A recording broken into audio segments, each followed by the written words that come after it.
त्रिपुत्राय धीमहि तन्नो दत्ता प्रचोदयात्।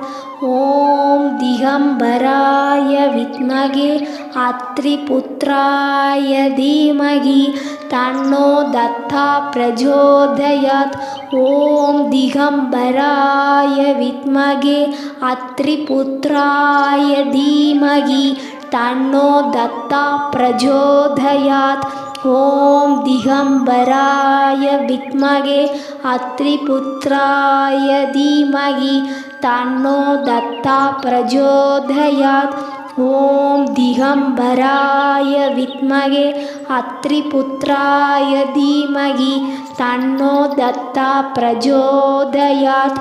ॐ दिगम्बराय विद्महे अत्रिपुत्राय धीमहि तन्नो दत्ता प्रचोदयात्। ॐ दिगम्बराय विद्महे अत्रिपुत्राय धीमहि तन्नो दत्ता प्रचोदयात्। ॐ दिगम्बराय विद्महे अत्रिपुत्राय धीमहि